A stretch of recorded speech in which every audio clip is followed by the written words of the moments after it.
Hello, hello, hello, hello, hello, hello, hello. This is Rhapsody, your friendly neighborhood growth hacker, aka the Reverend Dr. Rhapsody, aka Mr. Transformer, aka Rhapsody Barrero. Hoping you and yours have had a wonderful day. If you're seeing this in the morning, I hope you have a wonderful day. The day that pursues or continues on after this video here.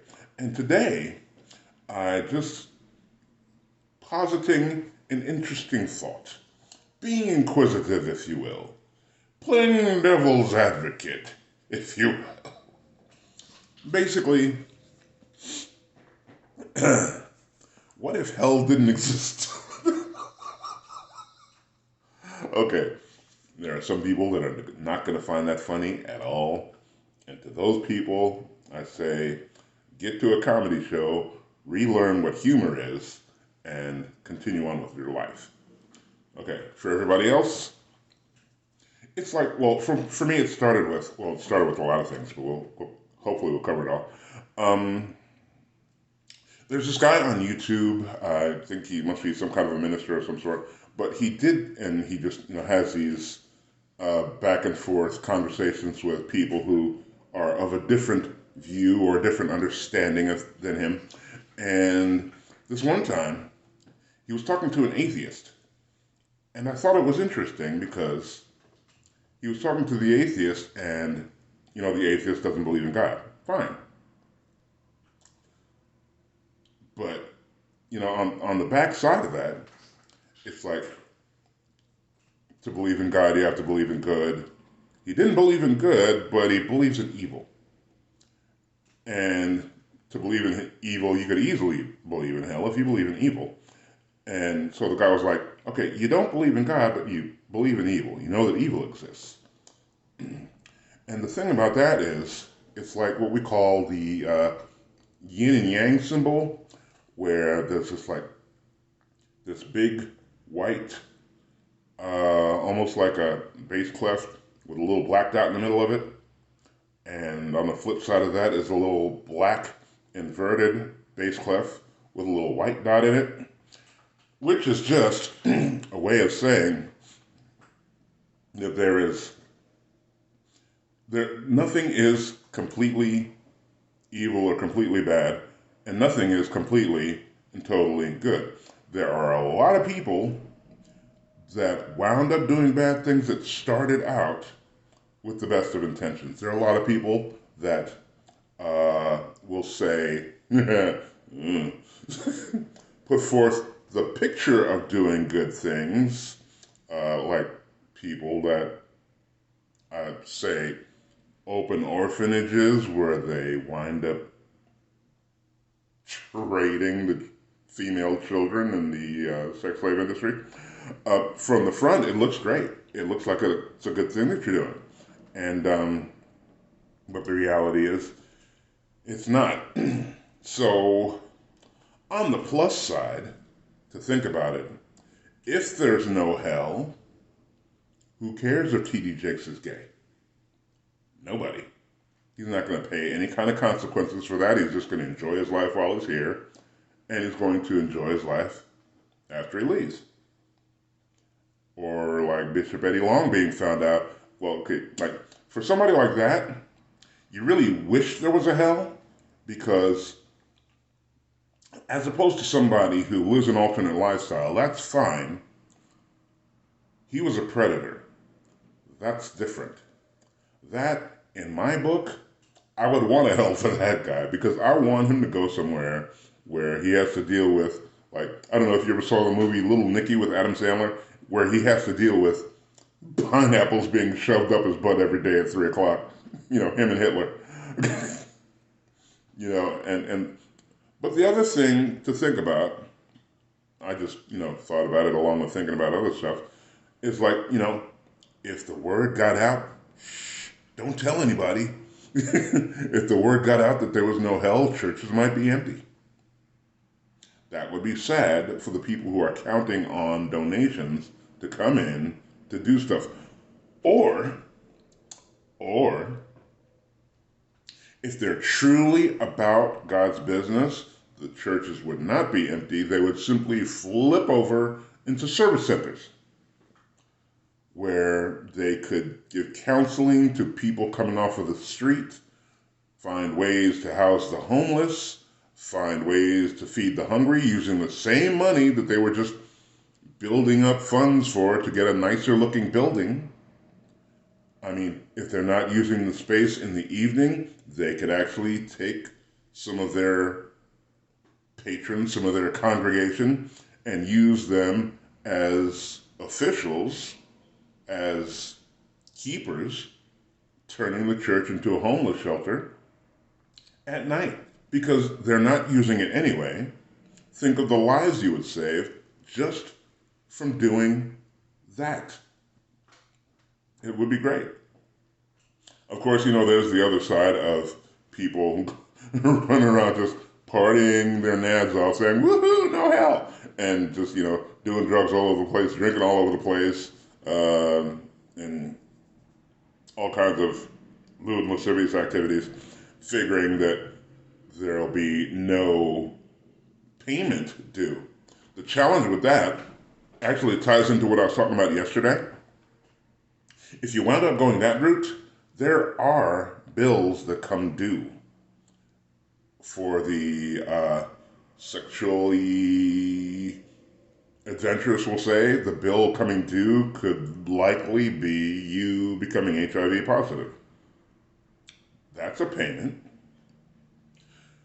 The payment due could be that you are in Congress with someone who is in a committed long-term relationship, i.e. marriage, and a jealous partner shows up with a firearm or a knife, taking your life. That's a payment. This stuff is just coming to me, and like I told you before, there's a level of understanding that I have from being in the company of greatness for almost 40 years, but a lot of it just comes from being connected to power greater than myself, whom I choose to call God just because it's easier. And, there's another part of it, which I got from listening to Esther Hicks. I was following her for a while, who is in regular contact with her dead husband, and she talks to this guy Abraham, or calls himself Abraham, who's like, the hall monitor for the afterlife, passing on, wisdom from there. And, what if the afterlife is just all joy? All joy. That's it. No misery. No, because at one time I was thinking that, if I was a really bad person because I didn't consider myself a really good person for a while, but if I just stayed a really bad person, but I had committed myself, done the deal, committed myself to Jesus, and after I died, if I went to heaven, I'd probably have to work in the boiler room, because somebody's got to work in the boiler room.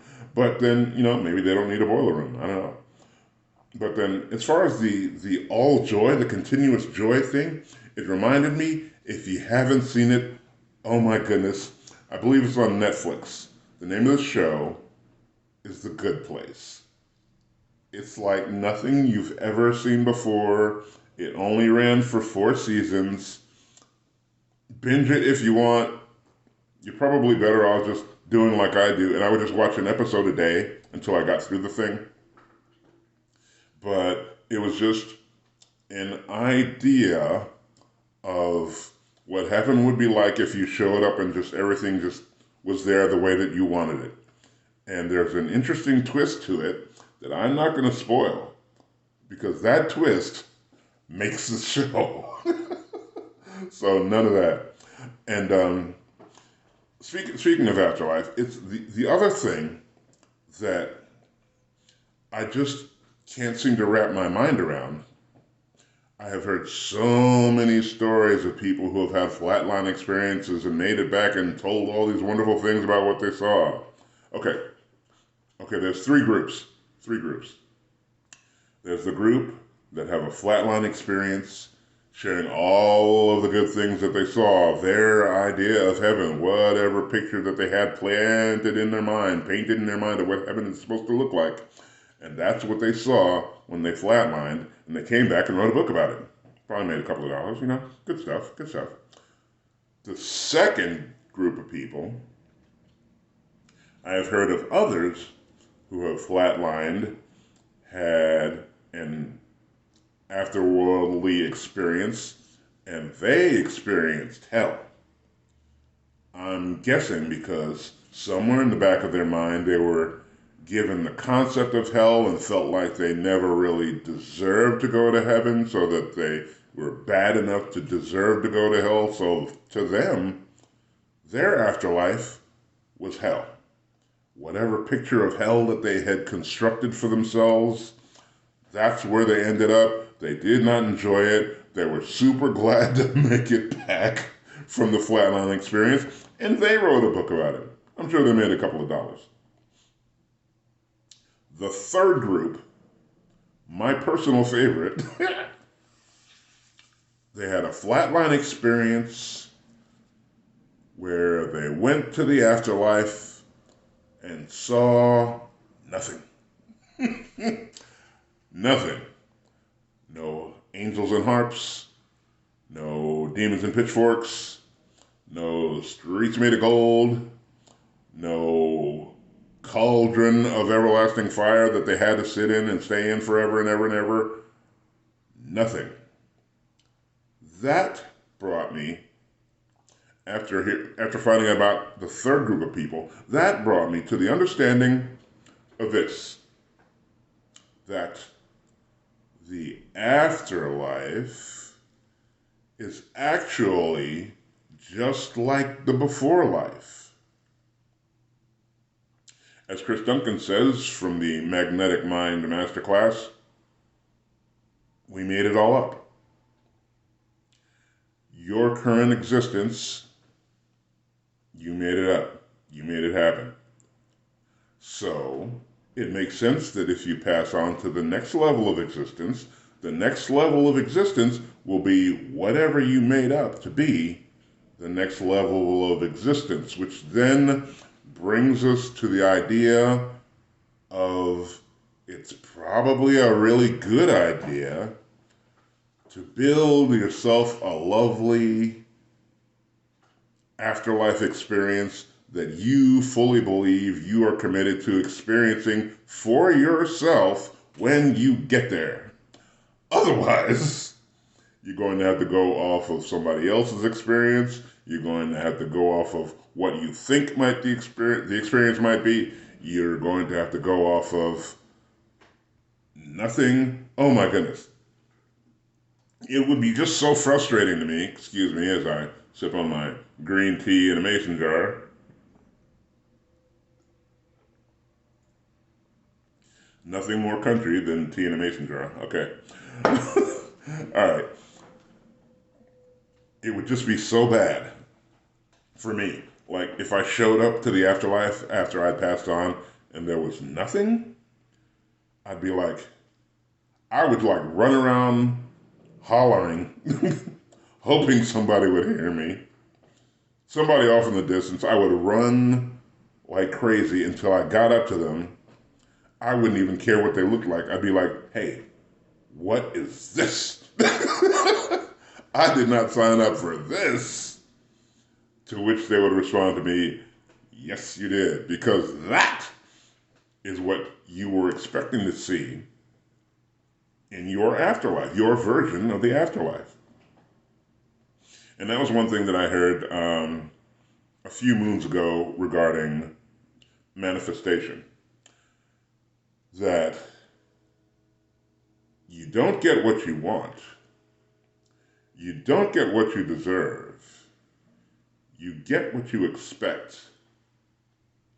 And you get what you are.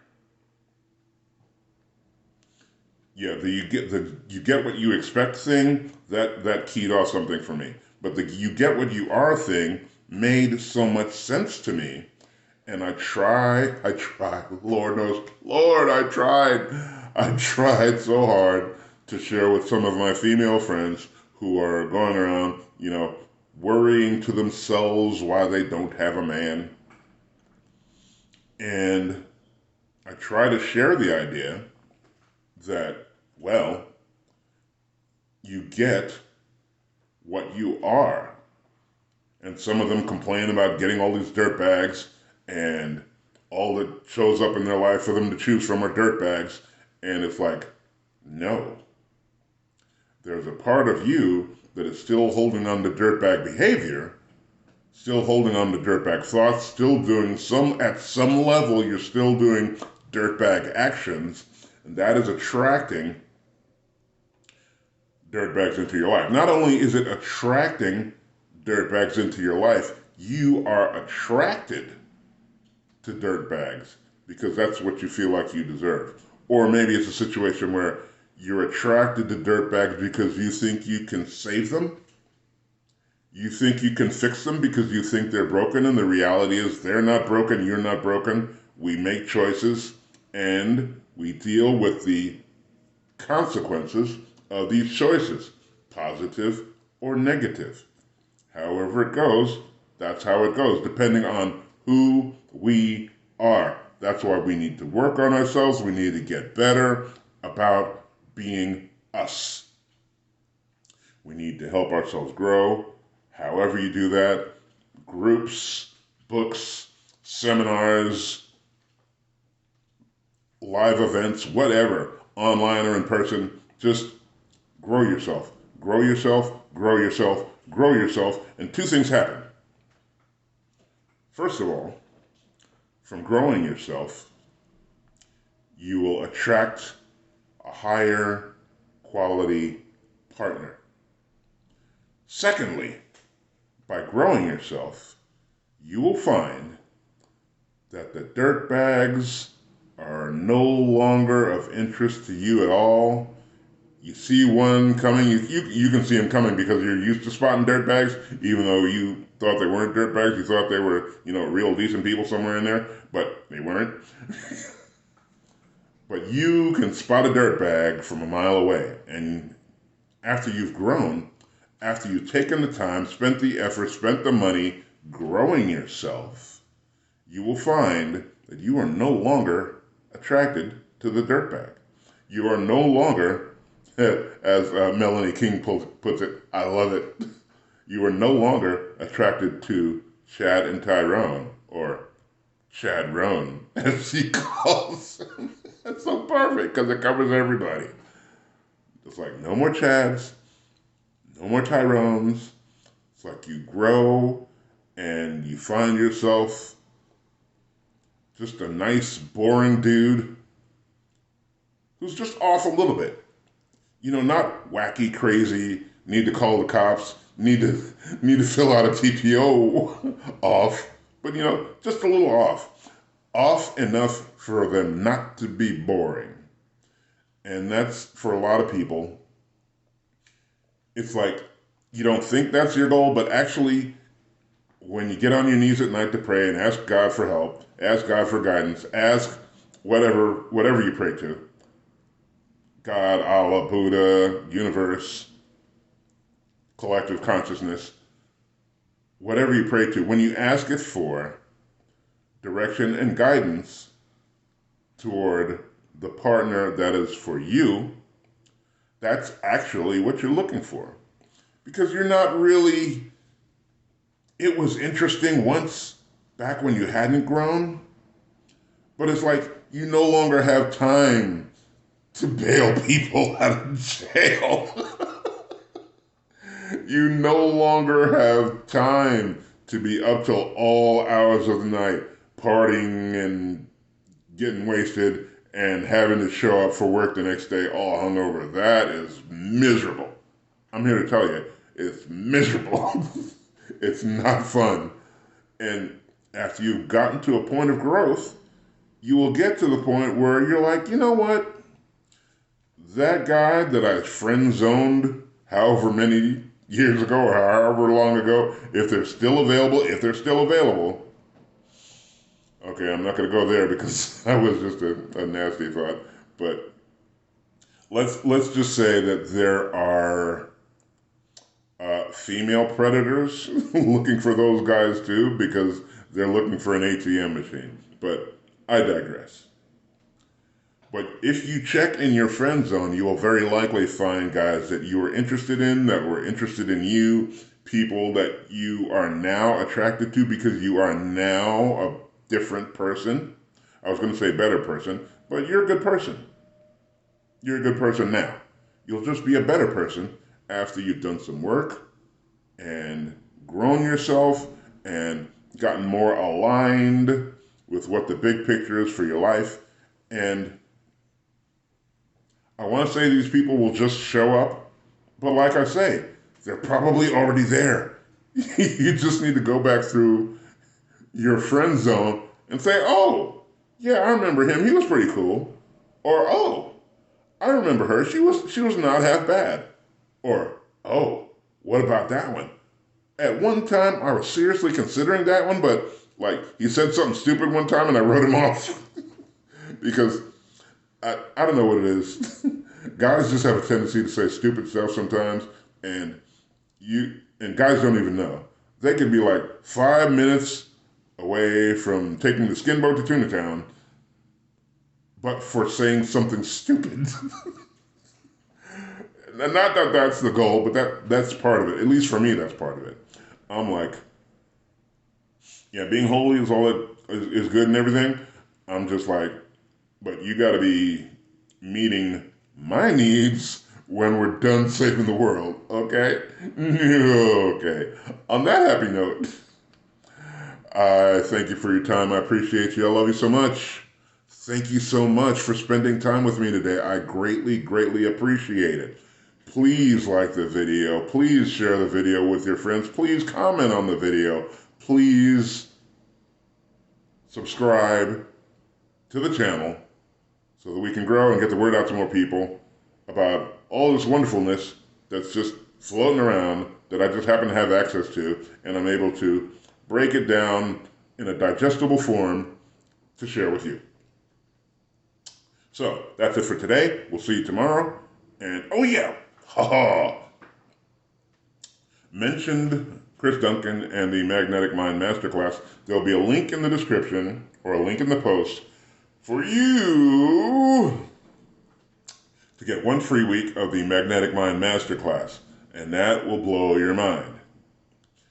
After you're done with your trial week, and you can set up payments if you have to, they have payment plans, they're very flexible, and the program lasts for a year.